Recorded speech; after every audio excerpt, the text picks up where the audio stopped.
നമസ്കാരം. ഇൻഫിനിറ്റ് സ്റ്റോറീസിന്റെ പുതിയൊരു അധ്യായത്തിലേക്ക് എല്ലാവർക്കും സ്വാഗതം. നാളെ ചിങ്ങമാസത്തിലെ ഏറ്റവും വിശേഷപ്പെട്ട ദിവസമാണ്. നാളെ അത്തം പിറക്കുകയാണ്, അതും വെള്ളിയാഴ്ച ദിവസം. അത്തവും വെള്ളിയാഴ്ചയും ചതുർത്ഥി തിഥി ആരംഭവും ചേർന്ന് വരുന്ന അത്യപൂർവ ദിവസമാണ്, അത്യപൂർവ സന്ധ്യയാണ് നാളത്തേത് എന്ന് പറയുന്നത്. സാക്ഷാൽ അമ്മ മഹാമായ സർവശക്ത മഹാലക്ഷ്മി ദേവി ഈ ഭൂമിയിലേക്ക് ഇറങ്ങി വരുന്ന, നമ്മളുടെ ഓരോരുത്തരുടെയും ഭവനങ്ങളിലേക്ക് കടന്നു വരുന്ന സന്ധ്യയാണ് നാളത്തെ സന്ധ്യ എന്ന് പറയുന്നത്. ഞാൻ ഉൾപ്പെടെയുള്ള മഹാലക്ഷ്മി ഉപാസകർക്ക് നാളത്തെ ദിവസം എന്ന് പറയുന്നത് വളരെയധികം പ്രധാനപ്പെട്ടതാണ്. സാക്ഷാൽ ഭഗവതി മഹാലക്ഷ്മി ദേവിയുടെ അനുഗ്രഹം തൊട്ടറിയാൻ സാധിക്കുന്ന ദിവസമാണ് നാളത്തെ ദിവസം എന്ന് പറയുന്നത്. നിങ്ങളെല്ലാവരും നാളെ വീട്ടിൽ വിളക്ക് തെളിയിക്കുന്ന സമയത്ത്, നാളെ സന്ധ്യയ്ക്ക് പ്രത്യേകിച്ചും വീട്ടിൽ വിളക്ക് തെളിയിക്കുന്ന സമയത്ത് ഞാൻ ഈ പറയുന്ന ഒരേ ഒരു കാര്യം ഒന്ന് ചെയ്ത് പ്രാർത്ഥിക്കണേ. നിങ്ങളുടെ ജീവിതത്തിലും മഹാലക്ഷ്മി ദേവി വരും, എല്ലാ ദുഃഖ ദുരിതങ്ങളും തുടച്ചു നീക്കും. നിങ്ങളുടെ ജീവിതത്തിലും ഐശ്വര്യവും സമ്പൽ സമൃദ്ധിയും കൊണ്ടുവന്ന് നിറയ്ക്കുന്നതായിരിക്കും. അപ്പം ഇന്ന് പറയാൻ പോകുന്നത്, നാളത്തെ ദിവസം വീട്ടിൽ വിളക്ക് വെച്ച്, പ്രത്യേകിച്ചും നാളത്തെ സന്ധ്യയ്ക്ക് എങ്ങനെയാണ് പ്രാർത്ഥിക്കേണ്ടത്, ഏത് നാമം ചൊല്ലി പ്രാർത്ഥിക്കണം, വിളക്കിന് മുന്നിൽ എന്താണ് സമർപ്പിക്കേണ്ടത്, ഇതൊക്കെയാണ് ഇന്ന് പറയാൻ പോകുന്നത്. ഇതിന് വലിയ ചിലവോ കാര്യങ്ങളോ ഒന്നും ഉള്ളതല്ല. ഏതൊരു സാധാരണക്കാരനും, വീട്ടിൽ വിളക്ക് കൊളുത്തി പ്രാർത്ഥിക്കുന്ന ഏതൊരു സാധാരണക്കാരനും ചെയ്യാൻ പറ്റുന്ന കാര്യമാണ് ഇന്നിവിടെ പറഞ്ഞു തരാൻ പോകുന്നത്. അപ്പം എല്ലാവരും ചെയ്യുക. അതിൻ്റെ ഉയർച്ചയും ഐശ്വര്യവും എല്ലാ സമൃദ്ധിയും നിങ്ങൾക്കും കുഞ്ഞുങ്ങൾക്കും കുടുംബത്തിനും വന്നു ചേരുന്നതായിരിക്കും. ഭഗവതി എല്ലാവരെയും അനുഗ്രഹിക്കട്ടെ. ഇത് പറഞ്ഞുകൊണ്ട് കാര്യത്തിലേക്ക് വരാം. നാളത്തെ ദിവസം സന്ധ്യയ്ക്ക് വീട്ടിൽ നിലവിളക്ക് കൊളുത്തുക എന്ന് പറയുമ്പം 5 തിരിയിട്ട് നിലവിളക്ക് കൊളുത്തുക എന്നുള്ളതാണ് എല്ലാവരും മനസ്സിലാക്കേണ്ടത്. 5 തിരിയിട്ട് വേണം വീട്ടിൽ നാളെ നിലവിളക്ക് കൊളുത്താൻ.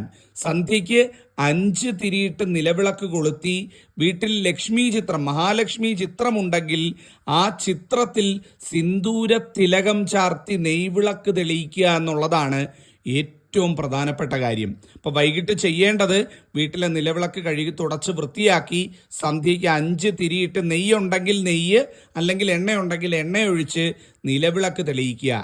മഹാലക്ഷ്മി ദേവിയുടെ ചിത്രം ഉണ്ടെങ്കിൽ അതിന് മുന്നിലായിട്ട് പൂക്കളൊക്കെ സമർപ്പിച്ച് നല്ല ഒരു സിന്ദൂര തിലകം, ആ ഒരു ലക്ഷ്മി തിലകം ദേവിക്ക് അണിയിച്ച്, സിന്ദൂരം വീട്ടിലുള്ളവരാണെങ്കിൽ അതല്പം ജാലിച്ച് ദേവിയുടെ ആ തിരുനെറ്റിയിൽ തൊട്ട്, ആ സിന്ദൂര പൊട്ട് തൊട്ട് ദേവിയുടെ ചിത്രത്തിന് മുന്നിൽ ഒരു ചിരാത് വെച്ച് നെയ്വിളക്ക് തെളിയിക്കണം എന്നുള്ളതാണ് രണ്ടാമതായിട്ട് മനസ്സിലാക്കേണ്ട കാര്യം. അപ്പം വിളക്ക് തെളിയിച്ച് തിലകം ചാർത്തി ലക്ഷ്മി ദേവിക്ക് ഒരു നെയ്വിളക്ക് തെളിയിക്കുക.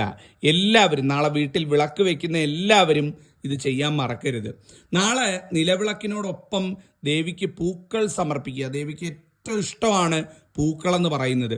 പ്രത്യേകിച്ചും തെച്ചിപ്പൂവ്, ചെമ്പരത്തിപ്പൂവ്, ഇത് രണ്ടും ഉണ്ട് എന്നുണ്ടെങ്കിൽ ഇത് വേണം സമർപ്പിക്കാനായിട്ട്. പ്രത്യേകിച്ചും തെച്ചി എടുത്തു പറയുകയാണ്. നല്ല ചുവന്ന തെച്ചിപ്പൂ വീട്ടിൽ നിൽപ്പുണ്ടെങ്കിൽ നിങ്ങളുടെ നിലവിളക്ക് വെക്കുന്ന ആ നിലവിളക്കിൻ്റെ താലത്തിൽ, അതുപോലെ തന്നെ നിലവിളക്കിൻ്റെ അടുത്തായിട്ട് ദേവീ ചിത്രം ഉണ്ടെങ്കിൽ ആ ദേവീ ചിത്രത്തിൻ്റെ മുന്നിലായിട്ട് ഇവിടെയൊക്കെ ഈ പൂക്കൾ കൊണ്ട് നിറയ്ക്കുക. നിലവിളക്ക് വെക്കുന്ന, നമ്മൾ വെക്കുന്ന താലം ഉണ്ടല്ലോ, അല്ലെങ്കിൽ പാത്രം ഉണ്ടല്ലോ, അല്ലെങ്കിൽ അതിനുവേണ്ടി നമ്മൾ നിർമ്മിച്ചിരിക്കുന്ന പീഠം ഉണ്ടല്ലോ, ആ പീഠത്തിൻ്റെ ചുവട്ടിലായിട്ട്, അല്ലെങ്കിൽ ആ താലത്തിൻ്റെ ചുവട്ടിലായിട്ട് നിറയെ തെച്ചിപ്പൂക്കൾ കൊണ്ടുവന്ന് ദേവിക്ക്, ദേവിയുടെ പാതാരവിന്ദങ്ങളിൽ സമർപ്പിക്കുക എന്നുള്ളതാണ് ചെയ്യേണ്ട ഏറ്റവും നല്ലത്. അല്ലെ, ചെമ്പരത്തിപ്പൂ, ചുവന്ന ചെമ്പരത്തി, കാട്ടിയമ്പരത്തി എന്നൊക്കെ നമ്മൾ പറയും. ചുവന്ന ചെമ്പരത്തിയുടെ ചെമ്പരത്തിപ്പൂ കിട്ടുമെന്നുണ്ടെങ്കിൽ അതാണെന്നുണ്ടെങ്കിലും പറിച്ചുകൊണ്ടുവന്ന് ദേവിക്ക് സമർപ്പിക്കുക. ഇനി തെച്ചിപ്പൂവും ചെമ്പരത്തിപ്പൂവും ഇല്ല എന്നുണ്ടെങ്കിൽ അരളിപ്പൂ ഉണ്ട് എന്നുണ്ടെങ്കിൽ അതായാലും മതി എന്നുള്ളതാണ്. അപ്പം നാളെ എല്ലാവരും ഇത് സമർപ്പിക്കാനായിട്ട് വിട്ടുപോകരുത്. അതുപോലെ തുളസിക്കതിര് നേരത്തെ ഇറുത്ത് വെച്ചിരുന്നിട്ട് ആ തുളസിക്കതിര് വീട്ടിലെ ആ കിണ്ടിയിൽ വെക്കുന്ന ജലത്തിൽ, ആ തുളസിപ്പൂവ് ആ കിണ്ടിയിലെ ജലത്തിലും ഇടുക എന്നുള്ളതാണ്. കിണ്ടിയിലെ ജലത്തിൽ മറ്റു പൂക്കളൊന്നും ഇടണ്ട, തുളസിപ്പൂ വെറുത്തുകൊണ്ടുവന്ന് കിണ്ടിയിലെ ജലത്തിൽ ആ തീർത്ഥത്തിൽ ഇടുക എന്നുള്ളത് കൂടി എല്ലാവരും മറക്കാതെ ചെയ്യുക. ഇത്രയും കാര്യം വിളക്ക് വെക്കുന്ന സമയത്ത് ഒന്നാമതായിട്ട് നിങ്ങൾ ചെയ്യണം എന്നുള്ളതാണ്. ഇതൊന്നും വിട്ടുപോകരുത്. ഇനി ഞാൻ പറയാൻ പോകുന്നത് പറ്റുന്നവർ ചെയ്യുക. എല്ലാവരെ കൊണ്ടും പറ്റണമെന്നില്ല, എല്ലാവർക്കും സാഹചര്യവും സമയവും ഒക്കണമെന്നില്ല.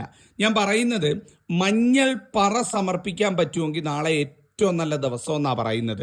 മഹാലക്ഷ്മി ദേവി എല്ലാ വീടുകളിലേക്കും വരുമ്പം ദേവിയെ വരവേൽക്കാനായിട്ട് നമ്മുടെ വീട് ഒരുങ്ങണം. അപ്പം അതിന് ഏറ്റവും നല്ല വഴിയാണ് ഒന്നുകിൽ മഞ്ഞൾ പറ സമർപ്പിക്കുക. ഒരു ചെറിയ പറയോ അല്ലെങ്കിൽ ചെറിയൊരു ലോഹത്തിൻ്റെ ഗ്ലാസ്സോ അല്ലെങ്കിൽ ചെറിയ മൊന്ത പോലുള്ള പാത്രമോ നിറയെ ഉണക്കമഞ്ഞൾ നിറച്ച് ഉണക്കമഞ്ഞൾ വെച്ച് ആ മൊന്തയോ അല്ലെങ്കിൽ ആ പാത്രമോ അല്ലെങ്കിൽ ചെറുപറയോ ദേവിയുടെ ചിത്രത്തിന് മുന്നിൽ, നേരത്തെ നെയ്വിളക്ക് തെളിയിച്ചിരിക്കുന്ന ദേവിയുടെ ചിത്രത്തിന് മുന്നിൽ സമർപ്പിക്കുക എന്നുള്ളതാണ് ഒരു കാര്യം. ഇനി അത് പറ്റുന്നില്ല എന്നുണ്ടെങ്കിൽ നല്ല ഒരു പാത്രം ശർക്കര പായസം വീട്ടിലുണ്ടാക്കിയിട്ട് ആ ശർക്കര പായസം ദേവിയുടെ ചിത്രത്തിന് മുന്നിൽ നേദിക്കുക, സമർപ്പിക്കുക എന്നുള്ളതാണ് ചെയ്യാൻ പറ്റുന്ന ഏറ്റവും നല്ല രണ്ടാമത്തെ കാര്യം. ഇത് പറ്റുന്നവര് ചെയ്യുക. ഈ പറഞ്ഞ രണ്ട് കാര്യത്തിൽ ഏതെങ്കിലും ഒന്ന്, എല്ലാം കൂടി ഇട്ട് ചെയ്യണമെന്ന് ഞാൻ പറയുന്നില്ല, എല്ലാം കൂടെ ചെയ്യാൻ വേണ്ട, ഏതെങ്കിലും ഒന്ന് വിളക്ക് തെളിയിച്ച് പ്രാർത്ഥിക്കുന്നതിനോടൊപ്പം ഒന്നുകിൽ ഒരു മഞ്ഞൾ നിറച്ച മഞ്ഞൾ പറ ദേവീ ചിത്രത്തിന് മുന്നിൽ സമർപ്പിച്ച് തൊഴുത് പ്രാർത്ഥിക്കുക. അതല്ല എന്നുണ്ടെങ്കിൽ ഞാൻ നേരത്തെ പറഞ്ഞ പോലെ ഒരു പാത്രം ശർക്കര പായസം ഉണ്ടാക്കി സന്ധ്യയ്ക്ക് ദേവീ ചിത്രത്തിന് മുന്നിൽ സമർപ്പിച്ച് ഇരു കൈകളും നീട്ടി ദേവിയെ പ്രാർത്ഥിച്ച് തൊഴുത് എന്ത് സങ്കടം ഉണ്ടെങ്കിലും പറഞ്ഞുകൊള്ളുക. എല്ലാം മംഗളമായി കിട്ടും. ഇതിനേക്കാൾ നല്ല ഒരു കാര്യം നിങ്ങൾക്ക് നാളെ വീട്ടിൽ ചെയ്യാനില്ല എന്നുള്ളതാണ്. നാളെ പ്രാർത്ഥിക്കുന്ന സമയത്ത് ആദ്യം തന്നെ ഓം ശ്രീം ശ്രീയേ നമ ഈ മന്ത്രം ഒരു 18 തവണ ചൊല്ലുക. ദേവീ ചിത്രത്തിന് മുന്നിൽ നിന്ന് പ്രാർത്ഥിക്കുമ്പോൾ ഈ കാര്യങ്ങളൊക്കെ സമർപ്പിച്ച് തൊഴാനായിട്ട് ആദ്യം തൊഴാൻ തുടങ്ങുന്ന സമയത്ത് ഓം ശ്രീം ശ്രീയേ നമ എന്ന് 18 തവണ ചൊല്ലിക്കൊണ്ട് പ്രാർത്ഥന ആരംഭിക്കുക. ഓം ശ്രീം ശ്രീയേ നമ, ഓം ശ്രീം ശ്രീയേ നമ, ഓം ശ്രീം ശ്രീയേ നമ എന്നിങ്ങനെ തുടർച്ചയായിട്ട് 18 തവണ ചൊല്ലുക. ചൊല്ലിയതിന് ശേഷം വേണം നിങ്ങൾ നിങ്ങളുടെ എല്ലാ തരത്തിലുള്ള പ്രാർത്ഥനയും ചെയ്യാനായിട്ട്. എന്തൊക്കെ സങ്കടങ്ങളുണ്ടെങ്കിലും ഭഗവതിയോട് പറയാം, അതെല്ലാം അമ്മ മാറ്റിത്തരും, നല്ലതേ വരുള്ളൂ. എന്തൊക്കെ കാര്യങ്ങളുണ്ടോ, നിങ്ങളുടെ ആഗ്രഹങ്ങളുണ്ടോ, എല്ലാം പറഞ്ഞ് പ്രാർത്ഥിച്ചോളൂ, ഭഗവതി കേൾക്കും. ഭഗവതി നിങ്ങളോടൊപ്പം അവിടെ തന്നെ ഉള്ള ദിവസമാണ് നാളത്തെ ദിവസം എന്ന് പറയുന്നത്. അതുപോലെ തന്നെ ഈ ഒരു പ്രാർത്ഥന അവസാനിപ്പിക്കുന്ന സമയത്ത് പ്രാർത്ഥിച്ചെല്ലാം കഴിഞ്ഞ് വിളക്കിൻ്റെ മുന്നിൽ നിന്ന് മാറുന്നതിന് മുമ്പായിട്ട് ഈ ഒരു മന്ത്രം ചൊല്ലി, ഈ ഒരു പ്രാർത്ഥന ചൊല്ലിക്കൊണ്ട് വേണം വിളക്കിൻ്റെ അടുത്തുനിന്ന് മാറാനെന്ന് പറയുന്നത്. യാ ദേവി സർവഭൂതേഷു മാതൃരൂപേണ സംസ്ഥിത നമസ്തസ്യേ നമസ്തസ്യേ നമസ്തസ്യേ നമോ നമ. ഇത് ചൊല്ലിക്കൊണ്ട് വേണം പ്രാർത്ഥന അവസാനിപ്പിക്കാനെന്ന് പറയും. നിങ്ങളുടെ ആദ്യം ഓം ശ്രീം ശ്രീയേ നമ ചൊല്ലി പ്രാർത്ഥിച്ച് തുടങ്ങി നിങ്ങളുടെ പ്രാർത്ഥനയൊക്കെ കഴിഞ്ഞ് പ്രാർത്ഥന അവസാനിപ്പിച്ച് വിളക്കിൻ്റെ അടുത്തുനിന്ന് മാറുന്നതിന് മുമ്പായിട്ട് ഈ ഒരു മന്ത്രവും കൂടെ ചൊല്ലി പ്രാർത്ഥിക്കുക. എല്ലാം ഐശ്വര്യമായിട്ട് വരും, എല്ലാം നന്നായി വരുന്നതായിരിക്കും. നാളെ അമ്പലത്തിൽ പോകുന്ന സ്ത്രീകളൊക്കെ ഉണ്ടെങ്കിൽ നാളെ രാവിലെയോ വൈകുന്നേരമോ എപ്പോഴാന്ന് വെച്ചാൽ അത്തം പിറക്കുകയാണ്. നാളെ അമ്പലത്തിൽ പോകുന്ന സമയത്ത് താലി പൂജയൊക്കെ നടത്തണമെങ്കിൽ ഏറ്റവും നല്ല ദിവസമാണ്. താലിയൊക്കെ പൂജിക്കാൻ കൊടുക്കണമെങ്കിൽ നാളെ കൊടുക്കുന്നത് നന്നായിരിക്കും. കുങ്കുമാർച്ചന വീട്ടമ്മമാർ നടത്തുന്ന ഏറ്റവും നല്ലതായിരിക്കും. വിവാഹിതരായിട്ടുള്ള സ്ത്രീകൾ പ്രത്യേകിച്ചും നാളെ ദേവീക്ഷേത്രങ്ങളിൽ പോയി കുങ്കുമാർച്ചന അതിന് രസീതാക്കി കുങ്കുമാർച്ചന നടത്തി അതിൻ്റെ പ്രസാദം കൊണ്ടുവന്ന് നാളത്തെ ദിവസം വീട്ടിൽ വെച്ച് അത് അണിയുന്നത് ആ സ്ത്രീക്ക് ദീർഘായുസ്സും സർവ്വ സൗഖ്യവും എല്ലാ ഐശ്വര്യവും നേടിത്തരുന്നതുമായിരിക്കും. അപ്പം ആ ഒരു കാര്യവും കൂടെ നിങ്ങൾക്ക് നാളെ ദേവീക്ഷേത്രത്തിൽ പോകുന്നവർക്ക് ചെയ്യാം.